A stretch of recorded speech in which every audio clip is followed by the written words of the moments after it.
Recording. And we are set to go. And okay, make up your mind if you're keeping your glasses on or off. We are doing a video podcast, so this is all going up on DragonCon TV. So they're off. Okay. So everyone make weird faces. So 3, 2. Okay, Ashley, you have that little something right there. It's like I just have like a little face itch, so it's like last stitch in for an hour. Okay, for an hour. Okay, we're gonna go an hour, so 6 till about 7:15. All right, so 3, 2. Hey there, DragonCon people, and welcome to the 12 Monkeys panel. My name is Mike Faber. I am the host of the Earth Station 1 podcast, and we are here to talk all about this Terry Gilliam classic from 1995. God, 25 years already.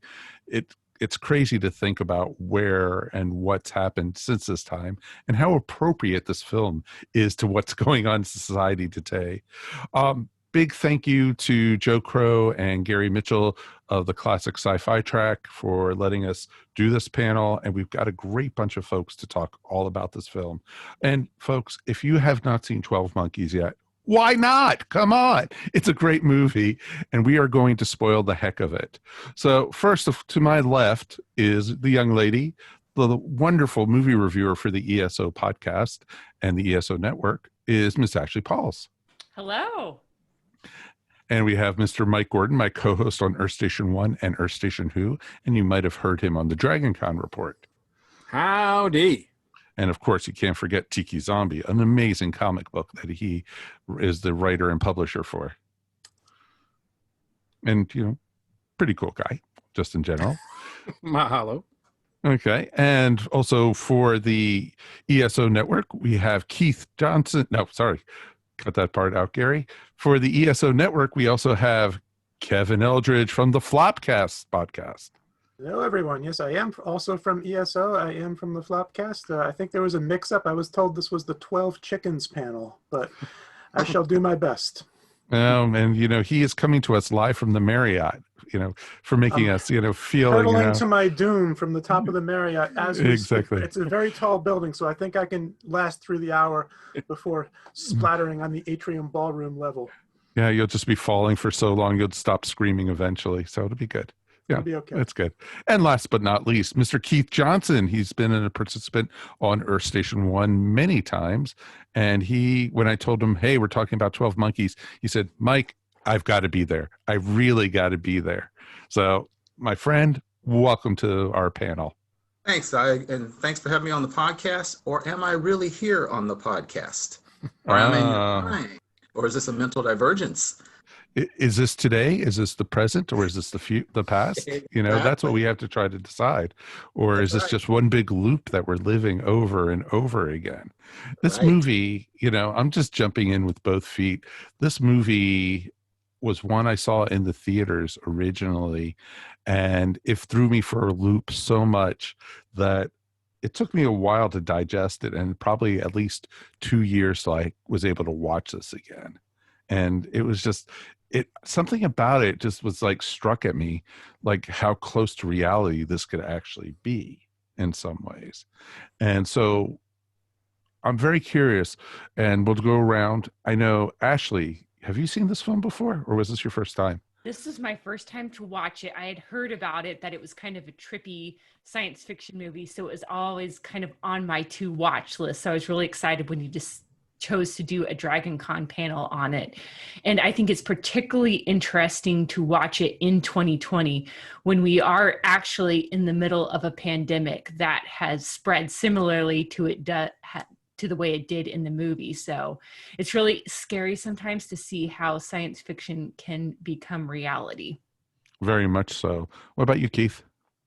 Yeah, I saw this like you, Mike, in theater when it first came out, and I've thought about it over the years. The funny thing is I haven't seen it in its totality since it came out.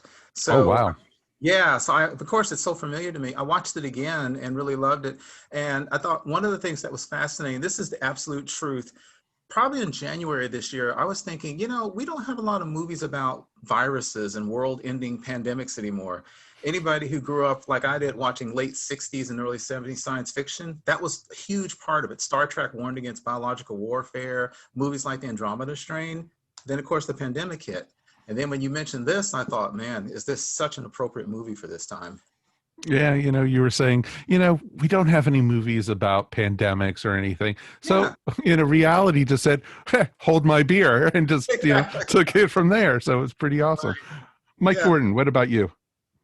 Well, I'm a huge fan of Terry Gilliam. I've followed his work ever since his days with Monty Python. And I think his film Brazil is just a brilliant movie. It's one of my all-time favorites. So anytime he makes a movie, I'm there for it. So I was there in the theaters for probably opening weekend for this one. It's interesting. It's one of his like 3 that he does, like his quote unquote Hollywood days, because Fisher King is before this, and then the Hunter Thompson one is after this. I can't remember the name of it, but Live and Die and Fear and Loathing. Yeah. The Johnny Depp one. So it's one of the few movies that he does that he didn't originate. He didn't write the script. But he made a visual. I mean, he left his mark on this. Oh God, yes. And certainly at the time, it seemed fantastical. Now, not so much. So it is interesting watching it through this lens now. The thing about a Gilliam movie, whether you love it, hate it, it's going to leave an impact on you because visually he's going to give you something that you're never going to forget. Not at all. And that's one of the great things about this. Kevin, what about you? Yeah, I think I'm with Keith in that I saw this movie when it was new, and I don't think I had seen it again until here we are a quarter century later, and I watched it again. And I think I'm going to make this a thing. Every 25 years, I'm going to rewatch this movie. I think that's a proper way to do it because, 25 years, if we're still around, it'll be very interesting to see how that ties up also. I guess we should all watch it again in 10 years because it's set in 2035, right? Or 15 years. 15 years. Yeah, so 15 years from now, we definitely have to watch because we will certainly be living this movie at that point, even though we're sort of happening right now. I say at that point, we all get together and go back in time and watch it opening weekend. Yes. Again. Yes, there you go. And we should each go to the movie theater where we saw it at so we could watch it, see what our reactions were to seeing it at the theaters. Except for Ash. I just figured out who the creepy guy was who was staring at me when I saw this movie 25 years ago. This explains everything. Yeah, exactly. But his hair was a different color slightly, but so it was pretty awesome. I like this movie a lot. It touches on so many different levels. It's sci-fi at its best, time travel, pandemic, but it's also such a psychological movie. And it really has, does the full gamut on it. And that's one of the things I loved about this one. And, please jump in. I'm not going to go through and say, so what did you think? What did you think? We went through that already. Let's just have conversation. You could see, all these Terry Gilliam touches. I don't know, was this based off of a book or was this an original script? It was based on a short French film. That is, I have never seen that. It is a short film that's made up of stills and text about somebody who travels back in time to and sort of witnesses, as a kid, he witnesses his own death. It's really, it's kind of similar, that element of it. But the Peoples, literally Peoples, who wrote the script, they're a couple, the screenwriting couple, and I think David Peoples is the first name. Anyway, he was one of the writers of Blade Runner, one of the ones that adapted the movie Blade Runner, also Unforgiven. So they've got some good script writing credits. And so they wrote this script, and Terry, it was pushed on Terry by a Universal executive. which is amazing to think that Terry would go back to Universal Studios because that was the one studio he had problems with when he did Brazil. But I guess, all is forgiven when they're paying you. Because, after Munchausen, he lost a lot of money and a lot of favors in Hollywood. So the studios did not trust him. So he needed a hit. Fisher King provided that hit. And then he thought, well, let me see if I can do some more, studio stuff. He was approached to do this one, and he liked the script, and he signed on board. That's cool. Because it definitely reminded me visually in a lot of places of Brazil, especially those scenes in the future with the team of doctors surrounding him. And there were very visually, some conjures that crushing, oppressive feeling of Brazil. Yeah. Oh, very much so. Because you had, the people with almost like glasses with the glasses on top of it, and like the magnifying glasses on top, and then how they were doing the inquiry with him in that steel chair, like hanging above everybody. It was just visually, it was very stunning. Yeah, and that big prop mechanism where it had the video screens on it Mhm. that Bruce Willis is being interrogated by sort of in the middle of the movie. That seems like a prop right out of Brazil. I mean, Exactly. It's actually the most expensive prop on this movie. And then everything looked better, though, I thought, than Brazil. And that this was 10 years later, and so the technology was another decade along, I think. And that Brazil looks cool, but it also looks a little dated, I think, compared to this. The visuals in this hold up. It looks fantastic. Oh, very much so. But even like the time travel, the tube that they pushed him through wasn't even something really, like sci-fi-ish. They just, pushed him through into the wall, and then they just had like a bunch of trees go by really fast. It almost seemed like it wasn't like you needed CGI or something they would do now, where they probably would have him spin through the time, and everything like that. It was just very interesting. He travels the same way Jack Skellington travels. You just smash through a bunch of trees. Exactly. So, well, but it was the technology for CG wasn't quite there yet. They do use a little bit of CG on the giraffes going through the city. I think that looks a little bit, but for most of Terry Gilliam's work, he believes in practical effects. So, and it's effects that you can feel, and some quite painfully so in some cases. Ashley, what did you think? Did you think the story moved well? What was your thought, since this was your first time seeing this? Yes, I was pulled in right away because I didn't know a whole lot about the plot other than that it was kind of a sci-fi thriller. And sometimes when I don't know anything about a movie, I don't like to research it ahead of time. I just want to go in, be surprised, and be taken away by the story. And I really enjoyed it. You really come to empathize with Bruce Willis's character because he's kind of trying to figure out what's going on through a lot of the movie. And we as viewers are too. We're not quite sure what's going on. And I thought they did the time travel element really well. It's interesting to kind of think about Bruce Willis is going back in time, telling people that a virus is coming. In theory, he could save a lot of lives, but no one believes him. And whenever I see movies like this, I always want to shake people and be like, why don't you believe this person is coming to warn you? But you know what? If someone had come to me last August and said, you're going to be quarantined in your home because of COVID-19, I probably would have just slowly walked away and wondered, who the heck is this person? So Ashley, we tried warning you. We really I know, I'm did. sorry. I didn't, I believe now, but I think even though it's science fiction and the plot seems a little far-fetched sometimes, I think that holds true. People oftentimes, unfortunately, don't learn until it's coming right up on them. And I'm sure we'll talk about this a little bit more later too, but I thought the ending was really interesting, that even though Bruce Willis knows what's going to happen, they still can't stop the virus from being spread. Time happens the way it had before. So I thought that was kind of an interesting choice, that for whatever in this movie, it was inevitable. They couldn't change it no matter how hard they tried to. Or did they? That's the question they ask. Because, Go Yeah, ahead, I Keith. agree.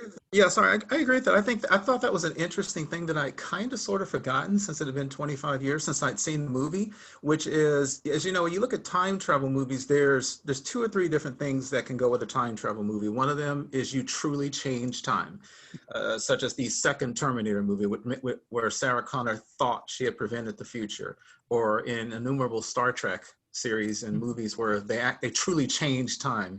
And then, of course, there's the idea that you cannot change time.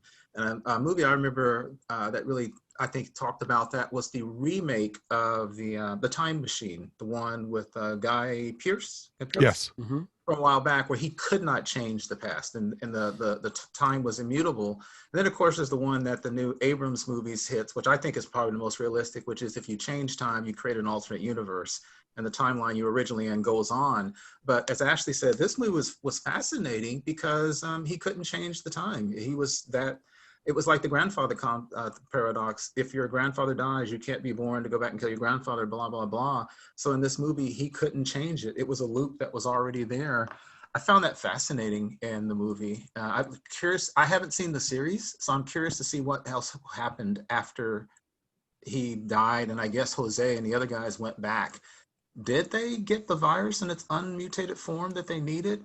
I couldn't. Well, Didn't see. the final scene with that, you know, she Uh-huh. basically said, you see that one of the scientists is sitting right next to him on the airplane, and she, you know, he says, "What kind of business are you in?" And she That's her. says, Yes. and she says, "Insurance," and she gives him a drink. I'm thinking she just poisoned him. That's right. So Mm. she would. I don't think she poisoned it. Well, I think she knocked him out. Yeah, Because the goal is not to, the goal of theirs is never to change time. Because Is what's just to happened get- has happened.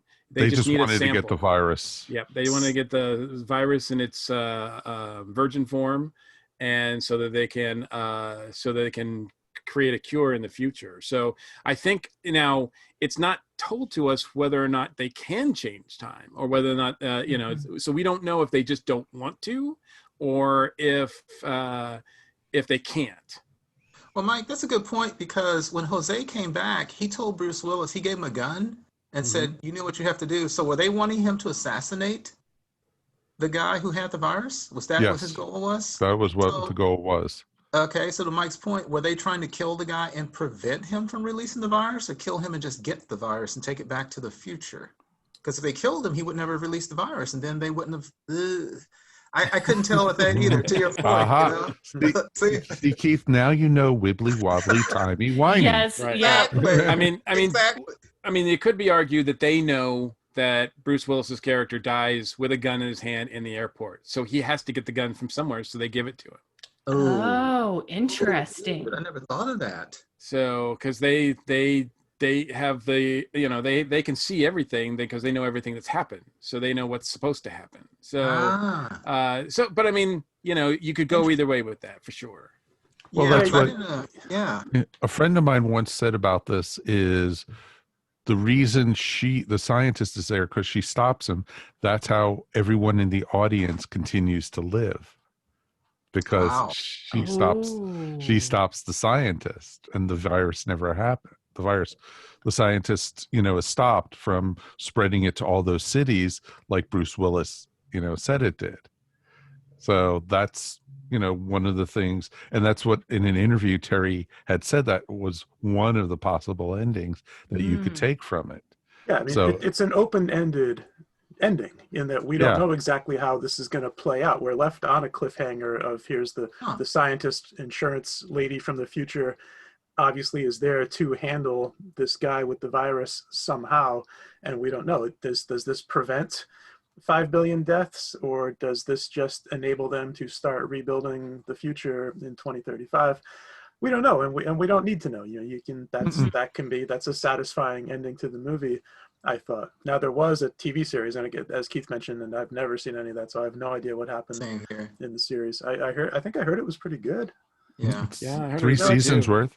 Yeah. I've never seen it as well. All right. Well, question: when he was on the airport security gate and the guard, and I gotta say, guys, I don't know, I don't remember '96 like that, but I don't think I could put, I don't think I can sneak a suitcase full of vials of stuff and tell the TSA it's just biological material. The guy's like, move along. Yeah. I was stunned. Like, are you kidding me? You let that Oh, through? it's before 2001. You were able to get anything. Oh yeah, through- I guess so. I used to carry vials of viruses on the planes all the time in the mid '90s, and you really can't anymore. I've learned Well- that the hard way. It's funny too, because it was just interesting because you used to be able to literally have anybody go through security with you. Yeah. You Oh, didn't yeah. need a ticket. Mm. And Ashley, I know you don't know this, but you used to be able to go right to the gate or Yeah. people Yeah. and greet people wow. Yeah, or yeah. walk Your somebody to family the would gate. go. Yeah, your family could come to the gate with you and Yes. just see you off. That was Yeah. one of the That's- best feelings in the world is when you get off that plane and you're walking up the walkway and your family is waiting right there for you. Yeah. And you could run to a gate like they did. Nobody would freak out. No, Hey, have a bunch of like security guards topple Yeah. you and like tase you. So yeah, so I wasn't clear when the guy demanded to look at his stuff. Did he take the stuff off? Did he expose that guy and himself he to the did. virus? yes, he Yeah. did. So I no believe matter so. what happened later, at least the United States now has a Mhm. pandemic.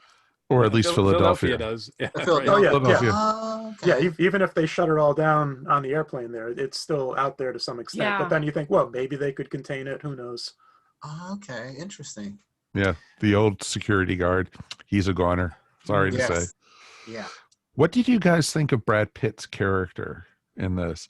And because that was a nice little red herring that they did that, with the army of the 12 monkeys and everything, Yep. and how Bruce Willis was blaming himself. It was my idea for him to get the virus and everything.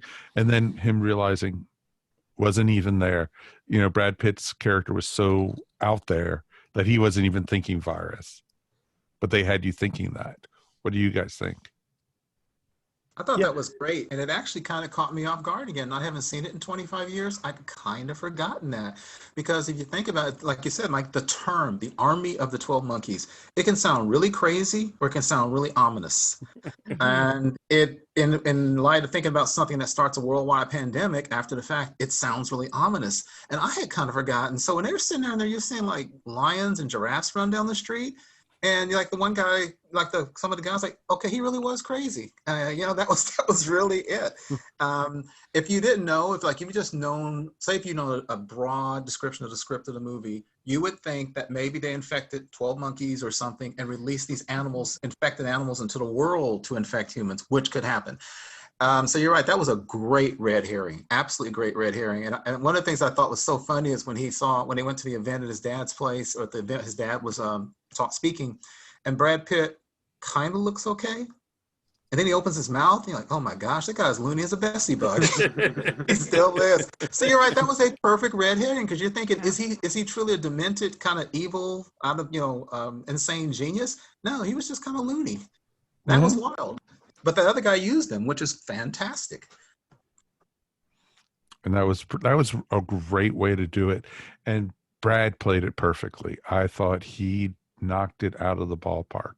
He was just, I never realized that Brad Pitt's eyes were so off either. Like one was a squinty, one was wide open. It made him look even more crazy. I've got to go back now and watch Once Upon a Time in Hollywood to see if his eyes are still that way.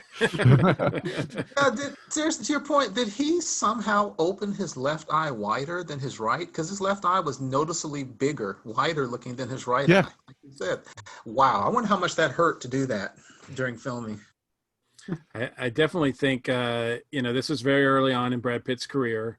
He was right when this movie was being made is when he was hitting really huge. Like, I don't think they would have been able to get him like if they had waited another year because he just blew up. And this was still, though, even though it's very early, it's a very different role for him because most of his other roles, he was, the romantic lead, or he was, methodical. And in this one, he talks fast, he's manic. He did his research. He met with mental health officials and got a lot of feedback from them on how to play it. And from all accounts, he was everything that you would want in that actor. And he was rewarded by getting nominated for Golden Globes and whatnot afterwards too. Mm-hmm. And he was great at giving the finger. He was just flipping everybody off. Yeah. It was The whole impressive. time. And that he had to play this character in a couple of different points in history. So here he is in 1990, here he is in 96, and he's playing the character a little different in those two different time periods, as one should. He's a different guy 6 years later to some extent. 1990 in the mental institution, you kind of like him. He's fun. He's very likable, even though he's causing all kinds of trouble and he's crazy. But it's also like, yeah, all right, this guy's fun to watch. And then the 96 version, it's no. Yeah. That turn is part of what makes it so fascinating. In the beginning, you're kind of rooting for him. It's like, oh, I kind of hope that he and Bruce Willis break out of this place. And this movie is about an adventure with the two of their characters, which I still think would be an interesting film, those two running around loose in 1990. But then exactly like you said, then it turns late and you start to wonder, is there a dark side to this guy? Is he capable of releasing a virus? And you believe that, yes, he is. And maybe in another alternate universe, he is capable of that. So he definitely probably the most fascinating character in this movie, I would say, or at least one of the most fascinating. No, definitely. Yeah, it really plays to Bruce Willis's character too, when he believes that he was the one who planted the seed. And so it's all like, talk about another loop, right, that he's created that's wiped out, most of humankind. And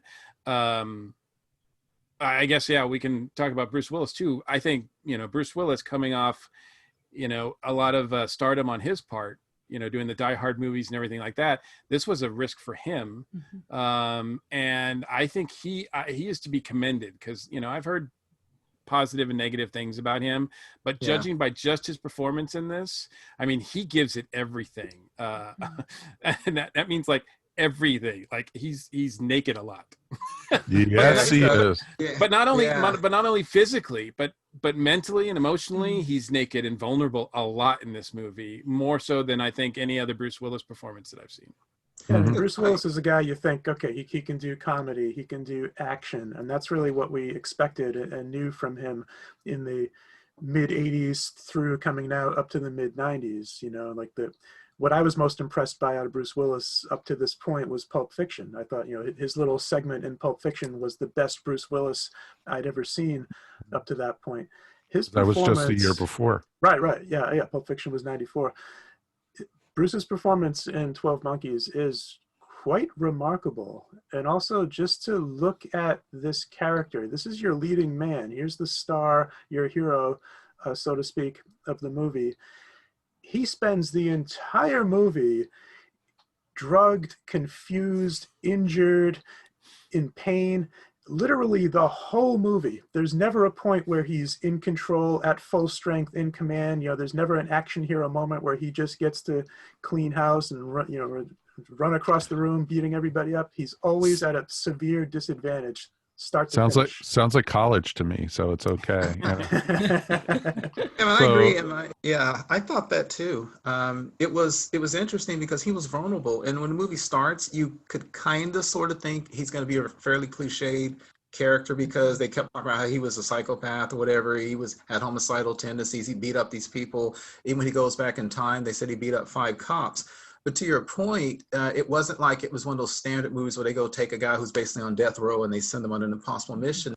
Because as the movie goes along and he has something approaching hope, well, one, he either thinks he's completely crazy and he's like, then let me please wake up and live in reality. And I just want to stay in this reality. And then he realizes, well, something's going on with the time travel, but I just don't want to go back. Mm-hmm. Right. He goes from one thing to he's vulnerable. And I actually started feeling sorry for the guy. He just wants to be happy. He's living in this crazy post-apocalyptic world. He just wants to be happy. I don't want to go. I'm done. I don't want to fight anymore. I'm not the crazy guy who just wants to fight. I just want to be happy. And that also caught me off guard since it's been 25 years since I've seen it. I didn't remember that subtle portrayal by Bruce Willis where he's vulnerable and you feel sorry for him. He's a victim of these circumstances. He's not moving things. That caught me off guard. Yeah, Well, it you was figure interesting too because he started putting the pieces to the whole to hit to it coming in full circle Yeah. for him too. If you think, because he keeps on dreaming every single night about Right. this woman and this guy getting shot at the airport. Yes. And it's just amazing. Did you notice though, in the dream when they showed the guy holding the suitcase, it was Brad Pitt's character in the dream. Yeah, Yes. Gilliam cheats a little bit. Yeah. Like Yeah, that's he makes it right. look like it's him getting killed, that it's Brad Pitt's character getting killed.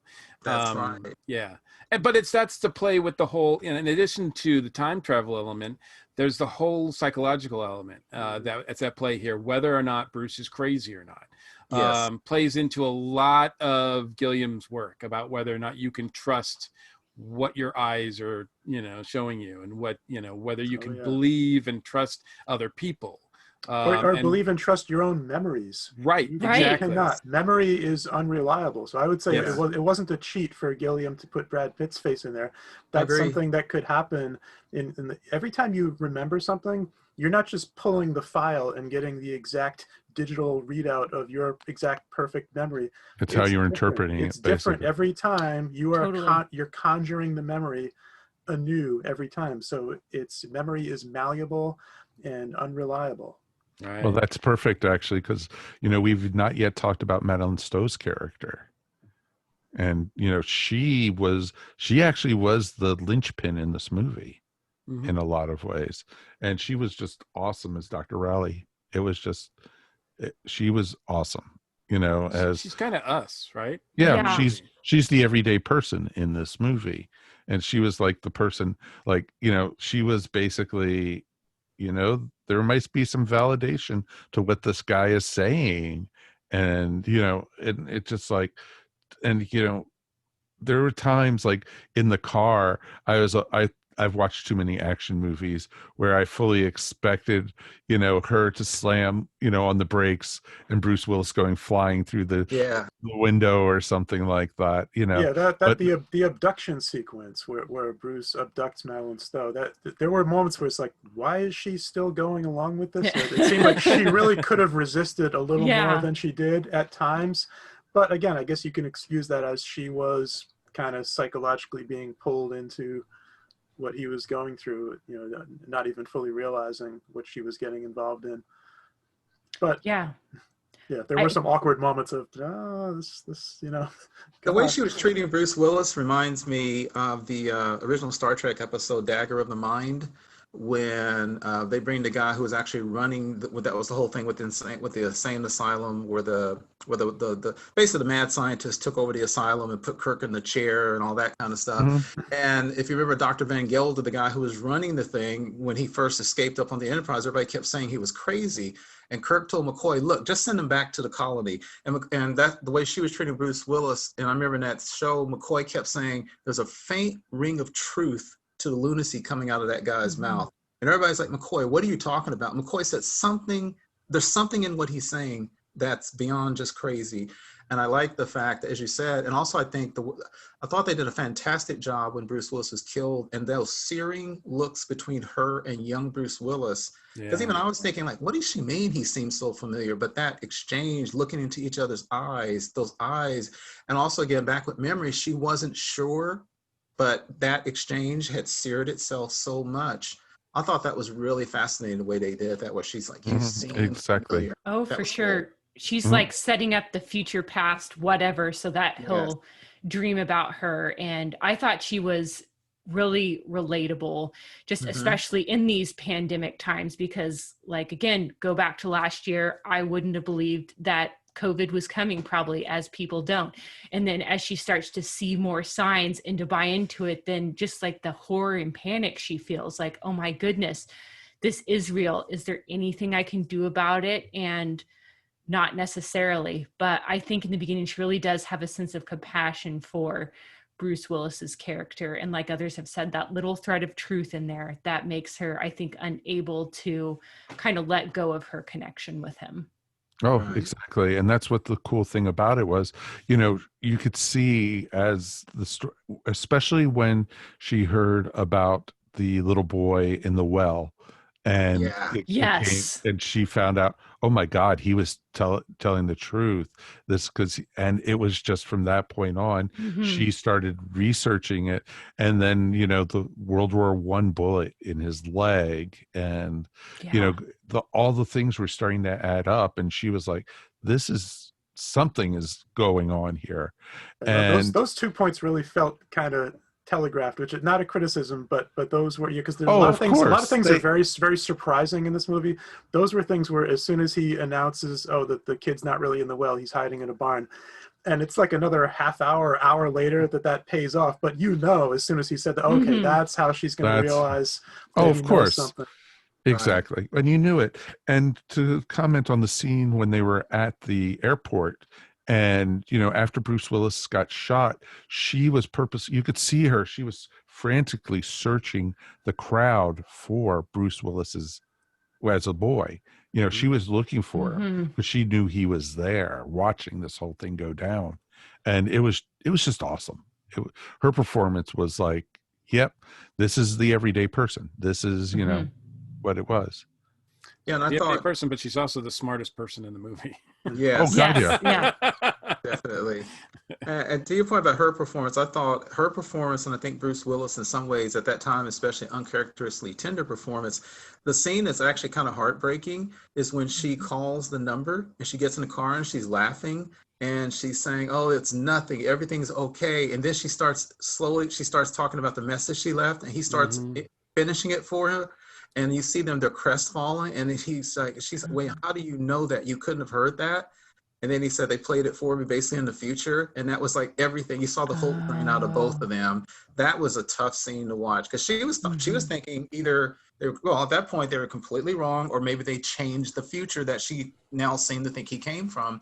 But when she told him the message she left and he started finishing it for her, you saw her, she looks over her shoulder at where she had been on the phone, and she goes, you couldn't possibly have heard that message. And then he says, I've heard it before. They played it for me. And you see the look on both of their faces, and they're thinking, oh my gosh, this Mhm. Yeah. is true. This is going to happen. That was Exactly. They really rough. recreated the message, because it had been deteriorated and everything. But he said he had heard the message at least 13 times. And so Yes, he had memorized it. And it was just like, whoa. And right. then when he called at the airport, and then all of a sudden all the people from the future started showing up.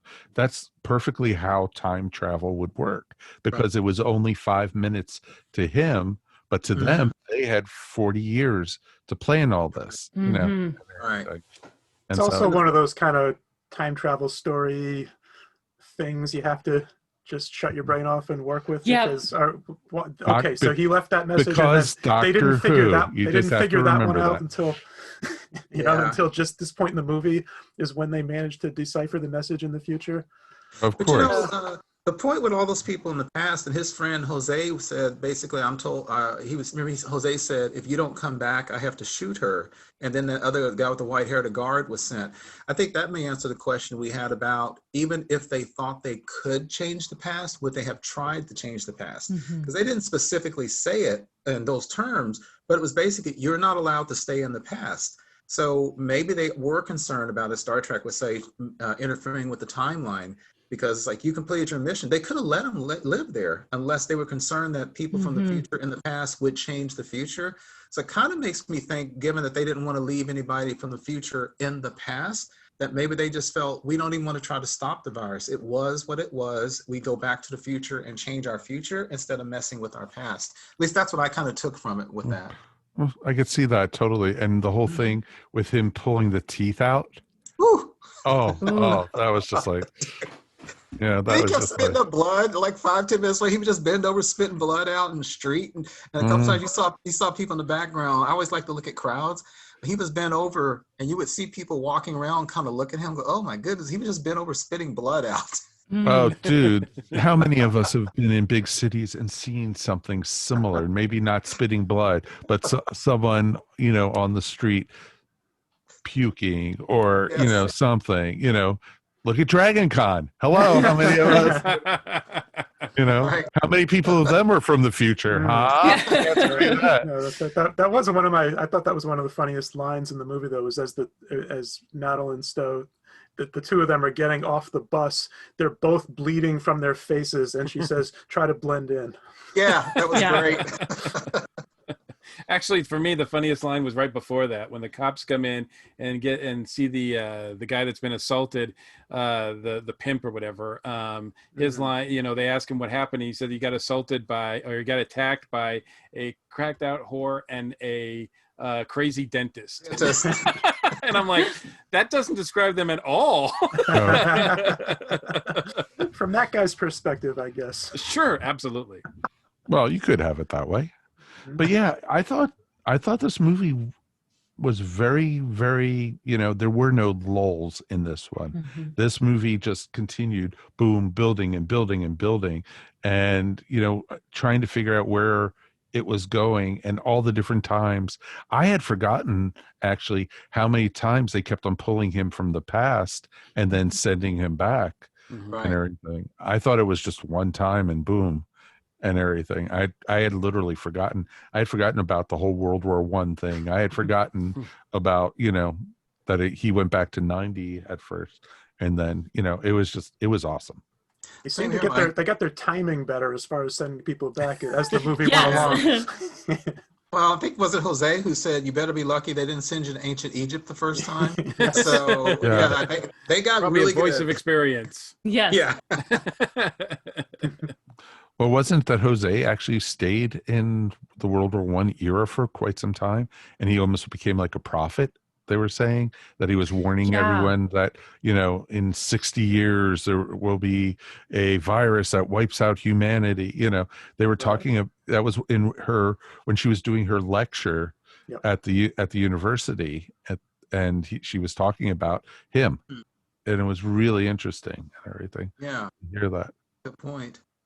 That's a good point. One thing I thought about the movie at first when I was going through it, I thought that the fact that the Brad Pitt's father's assistant was the one who carried the virus, yeah, to the point about we're talking about all the little loopholes and things. I was thinking at first, well, if they're in the future and they have all this technology, surely they could have pinpointed all this to that lab, to the main scientist or his assistant. But I think what's kind of cool is, given the fact that they said not only did it destroy like all but like 1% of the planet, they were living underground. So they don't have any kind of records left to that. So they had a general idea. So I thought they kind of neatly explained why they couldn't quickly and easily just, well, let's just go to this lab and just go check everybody there. They didn't know. I thought that was handled very well. And then, as we say, what he picked up was what became the MacGuffin. What the version was the Army of the 12 Monkeys, and basically that Army of the 12 Monkeys became a really good front for the assistant to slip in under the radar and do what he did. So I thought that was handled very well to make it logical. Absolutely, and they played fair. I thought from a storytelling as far as who's the villain. That there are some hints, there are some seeds planted about that assistant dude throughout the movie, and it's subtle, and you don't spend a lot of time thinking about him through the movie, but he's there, and there are a couple of scenes where it's like, what's up with this guy? Yeah, he has some weird questions, like it's a little suspicious. Yeah, the book signings Yeah, that it's she like does. that's he's kind of and there's a scene with him and the doctor that kind of lingers on him as the scene ends, like he's thinking, you know. So, if he had a long beard, yes, you know. Well, at that point, you're wondering, because at that point you don't know if Brad Pitt's is the character's father, like Christopher Plummer's in on it. Yeah, you don't know. Like, I mean, there's a lot of detective work here too, because you're trying to figure out like who is responsible. Exactly. Exactly. It's a very smart script. Yeah. And you don't know if it's like Planet of the Apes, the remakes where it just got out of the lab accidentally. You don't know. So yeah, I thought they did a very good job of setting it up. And I thought it was fascinating with Brad Pitt's character. Like you said, he was obviously off his rocker. And most of his so-called followers, like that one guy was like, he's crazy. It's just the look on his face. He's crazy. And I'm thinking, he can't possibly that guy's just nuts. Yeah, exactly. And I'm thinking he can't possibly be leading a revolution. But then I'm thinking, because again, like I'd forgotten, I'm thinking, but crazy or not, if he's got access to his dad's lab, how long does it take to grab a suitcase full of virus and just throw it out in the world? But turned out it wasn't him, which was amazing. Nope, he just wanted to put his dad in the cage and let all the zoo animals out. Yeah. I thought that was great. Mhm.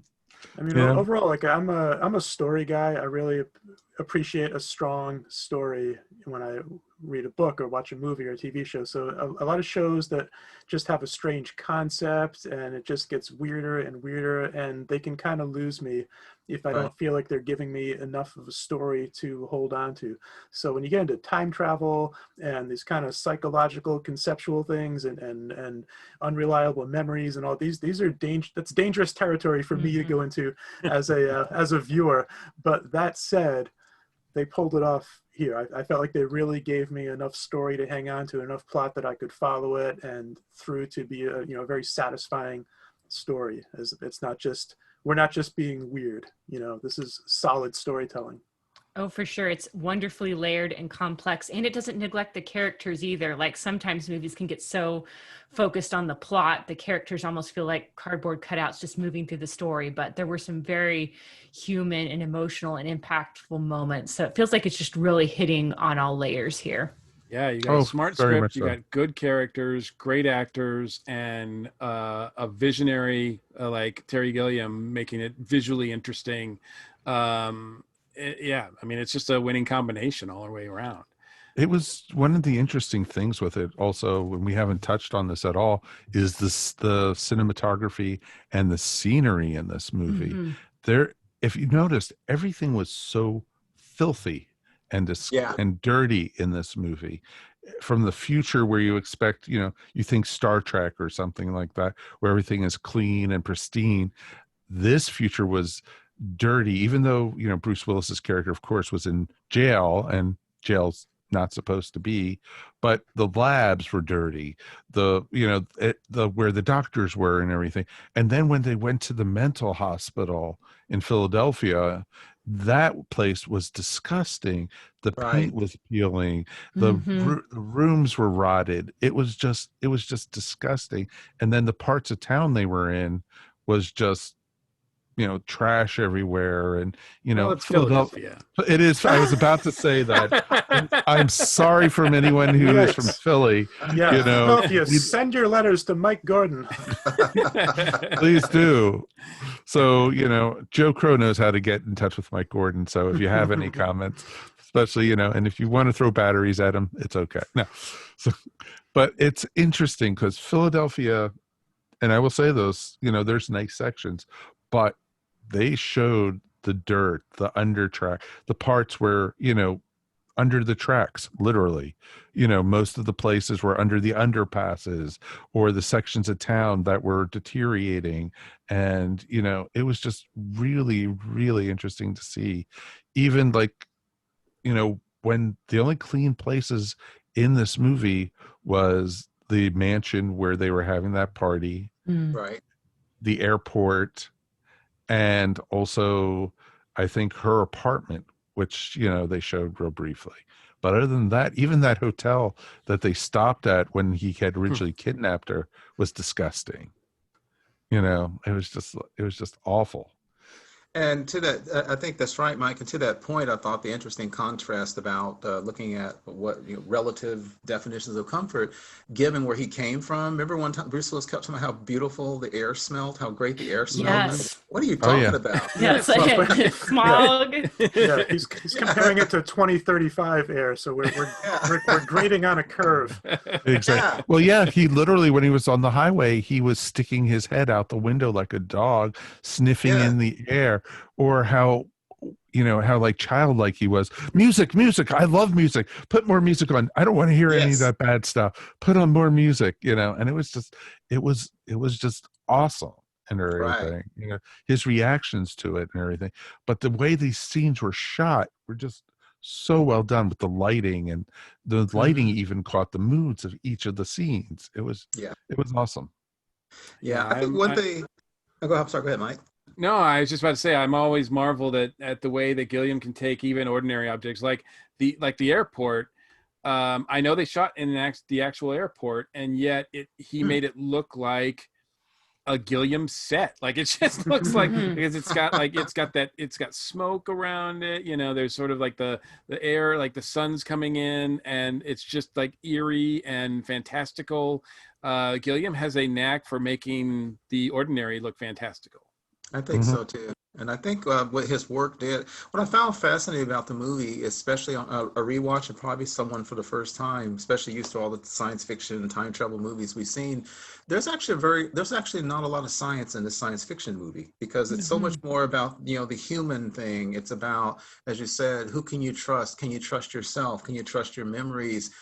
Be careful what you play around with. You know, that's always a big theme in science fiction, because, as you said, there's a little bit about, there's the timey-wimey things. Heck, we've explained some of the plot holes that we saw, but it's not a movie that's focused on a whole bunch of mechanics of the time travel. Even the virus, they don't talk a whole lot about what the virus does, or kills off a bunch of people.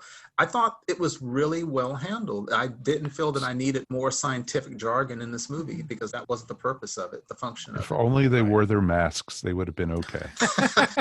Wear your masks, everybody. Right, right. But it was just interesting to, you know, see that. And, you know, like when they were in the mental institution and they were showing the TV, you know, they were watching the TV, and they are showing the animals being, you know, tested on, and, you know, with the, you know, the perfume and all the crap that they were showing happening to the bunnies and to the monkeys. It's like, and it was just like, you're just thinking, should humanity even be saved, you know, if we're going to do stuff like this? And that's part of the question they were asking in this movie. I think that's a good point. It's funny because on the on the ESO Facebook page, there was a little conversation we were having recently about the decision to release 250 million genetically modified mosquitoes down in Florida. It's the mosquitoes. There are mosquitoes that are carrying, I think, the dengue fever. And one of the things they're talking about, what they've done is they've genetically modified the male mosquitoes so that when the female mosquitoes get pregnant, the larvae don't grow all the way. So basically, the female mosquitoes, which draw the blood, will not be born. And the hope is that this one species of mosquito will have no generations of future bloodsuckers. And, you know, there's discussions I was reading online about that. Some people are saying, kind of to your point, Mike, some people are saying, well, should we mess around with nature? Mm-hmm. And of course, mosquitoes kill more humans than any animal on the face of the earth. Something like 1 million people die every year. And I was thinking about that. And of course, you need to do what you need to do, but there's some realistic concerns, because one of the things the scientists say is no scientific experiment is perfect. And they're saying as many as 1% of the mosquitoes that are impregnated by the genetically modified males may still have eggs anyway. And they're not sure if the eggs that 1% has, they may be resistant to the genetic modifications of the male. So there's a very small chance, but not zero, that they may produce an even more resistant type of mosquito going forward. Right. And, you know, I was thinking about that, and I was thinking sometimes, like, I just don't know if this world really expected humanity on it. I mean, we have to do what we have to do, but the consequences could be tough if that goes wrong. Oh, for No, sure. exactly. It's a hugely complicated ethical issue. And the fact that if you change one thing, what else in the environment are you maybe setting off? Like, Right. you think it's good to get rid of the mosquitoes, but what might you do to other ecosystems, other creatures? And it's just so complicated. It feels like sometimes we're messing around with stuff in the dark and we can't fully see what's in the future. But, you know, we also want to save lives. So it's incredibly hard. There's no one black and white answer. We have to kind of Should we be shuffle through playing this God, together. basically? You know, that's the big question. And it's also, you know, I was like really feeling for that poor scientist having to give those little mosquitoes vasectomies and everything. It was just really bad. It's going to create a lot of jobs. That's a lot of work to be done, Mike. Oh, exactly. Yeah. I liked it, though, that, you know, these movies, especially Terry Gilliam movies, they always ask those type of questions. And they, you know, throughout his history of directing, his movies always asked those type of questions. You know, do you, even something like Time Bandits, if you want to change history or something, you know, should you do it, though? You know, if you have the ability. Right. And, you know, and that's what they were asking in this movie. And it was just really interesting for that. Yeah, Right. not only does he give you amazing imagery, but he always gives you, it's always thought provoking. Yeah. Right? Like I said, You never walk out of his movies going, "Oh, that was a lighthearted film." Yeah. there's a really, really excellent documentary that was done making this movie called The Hamster Factor and Other Tales of 12 Monkeys. It's about an hour and a half. It's on the collector's edition of the DVD, which I have. And I recommend anybody who's interested, not just in Terry Gilliam's work or this movie, but if you're interested in filmmaking, it's pretty interesting to watch. It's very, these are the guys that went on later and documented Lost in La Mancha, when the movie that Terry Gilliam tried to make and failed, which is a great documentary about a film that doesn't get made. Well, at least at that time. I think he's made it now. But The Hamster Factor is really, really interesting. It has access to everybody who was associated with this movie, and it's pretty bold. So I would like to ask you, Mike Gordon, because I think you're probably the biggest Gilliam aficionado on the panel, I think. And yeah, I love Gilliam's work, and I've seen most of his movies, but most of them I think I've only seen once.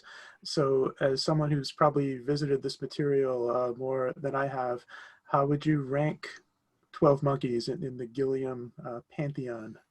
For me personally, 12 Monkeys is pretty high. I mean, one knock that I have against it is that it's not his own script. He was sort of and he even admits this. He was a gun for hire on this one, right? So, but he made it his own. He put his stamp on it, which and did the job. I think he did the script justice, and came out with a great movie, just like Fisher King, really. Yeah. I think Fisher King is right up there as well. It's weird. These are two of his most popular movies because and it's weird. They're not the ones that he created from scratch, but yet they're his two probably biggest studio hits, his big Hollywood hits, if you will. And so they are pretty good. Like I said, I'm a big fan of Brazil, Time Bandits. Love those movies as well. But this one's right up there. The rewatch factor in it is pretty good. Like you said, you can watch this over and over again and find something new in it every time. One Gilliam movie that we almost got in this era but didn't was Watchmen. Yeah, that's true. Interesting. Yeah. That would have been very interesting. He was attached to a Watchmen movie project in the early 90s. And in fact, I remember when he went on David Letterman's show to promote Baron Munchausen, he was wearing a Watchmen smiley face pin. And I freaked out. This. I did not know this. This is the first I've heard of this. Yeah. Yep. Yeah. It's one of the many who tried to bring Watchmen to life. It was just really interesting. There wasn't an internet then, so they couldn't have hated on him. Yes. But maybe someday we'll get Watchmen the Gilliam cut. Yeah. He can still go back in time and make Watchmen. There you go. They could just shoot him into the wall. It'd be awesome to see. Well, I'm curious, has anybody here seen the series? Does it, without spoilers, does the series cover the time after, or is it just a retelling of this story? It's a good question. I don't know. None of us, I think, have seen the series. Okay. It's amazing, isn't it? We should all watch the 12 Monkeys series and then reconvene this panel and discuss maybe for ESO. I have no clue. That's a good question, actually, and I know they've done 3 seasons of it, so three. Wow. All right. Yeah. I'm serious, Mike. Can we do that? Can we all watch the series and then do Earth Station 1 episode on it? Yeah, please, I think we please. can. Please. Wow, for Kevin to say to watch something current, I've got to, there's no way I could say no to it. Yeah, current. Yeah. That's right. Well, it could be for the me, future. For my purposes, that's a very, very current series. Yeah, that's true. Yeah, that's exactly. True. I tend to live in the past. It is, he's just reliving all this as he's falling down through the Marriott, so it's okay. So, but, I think we are actually running out of time already. We've, gone through for almost a full hour. So any final thoughts we want to cover before we're out of here with this movie?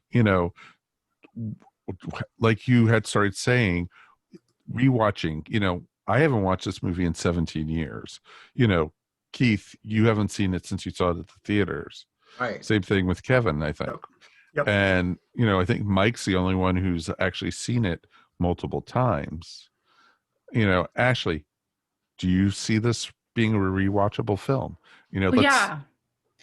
I don't know like how often I could rewatch it just because it is so heavy. And I feel like it's one of those that after you watch it, you need to let yourself chew on it and absorb it. And so I think I would definitely like to return to it again someday, but it's not one that you could just watch every night. I would say it's a heavier film, deserves a little bit more thought.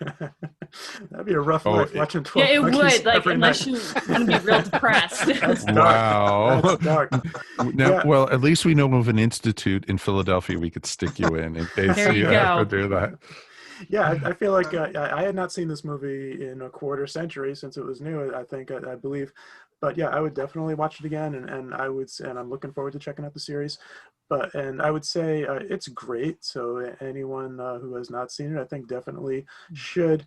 And it certainly plays differently today than it did even a year ago, I think, because of where we are.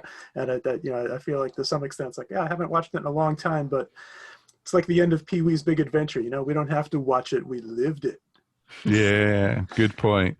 Well, it's interesting because when Joe and I were originally talking about what panels we wanted to cover for Dragon Con, he said, what about 12 Monkeys? It's coming up for the 25th anniversary. I said, oh, I like that Terry Gilliam film, but I don't know, do we really want to talk about a virus thing? We don't have to worry about that. That was in October of last year, folks. Mhm. So this is all your fault, is what you're saying. You jinxed us and brought this on us. Well, for anybody who's listened to this and has not seen the movie, if they are wondering if they should, the only two words that I could say that would probably tip the scales would be Frank Gorshin. Yes. Oh, God, we haven't got even to touched mention. Oh, of That's course, right. Frank That's Gorshin. right. What a treat to see Frank Gorshin in this thing. Absolutely. especially with his tongue and the movements he was he was like everything, and he was one of the lead psychiatrists. He wasn't even in the he was in the institute, but he wasn't in the institute. Yeah. Which was pretty awesome, and it was a treat to see him in such a serious role too. Yep. And everything. Yeah, it's a nice everything. reminder of just what a strong actor that guy was, because we tend to just remember the silly cartoony stuff. Yeah, well, being in Batman does do that to you. That'll do it. Right. That'll do it. That'll do it. Right. Oh, yeah.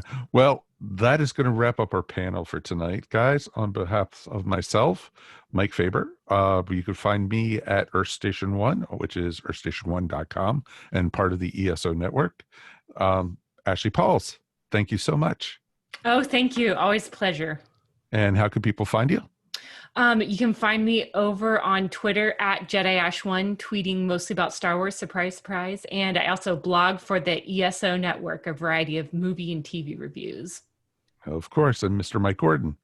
Howdy. As always, it's my pleasure. And you can find me on earthstation1.com as well as the Dragon Con Report and Earth Station Who. Those are the podcasts that I do. And for all my writing and other endeavors, just go to newlegendmike.com.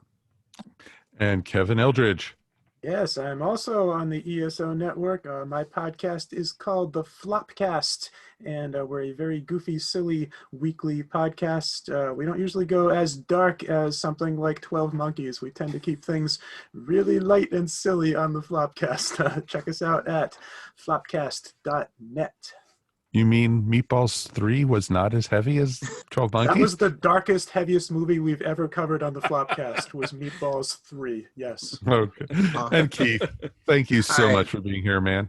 You bet. I really enjoyed talking about this. We could go another hour, I think. And Easily. I don't have my own podcast, but you can definitely find me on the ESO Network Facebook page. I'm always posting there and reading everybody else's stuff, including Ashley's fantastic movie reviews. Oh, thanks. You bet. Wow. And Gary and Joe, thank you for having us as part of this panel. Folks, if you liked us, I don't think there's going to be an app, but let Joe and Gary know that you actually enjoyed us. Give us 5 stars. If not, we'll be seeing you in the future. Give us 12 monkeys. Exactly. Thanks, guys. We'll see ya. Thank you. And we're done.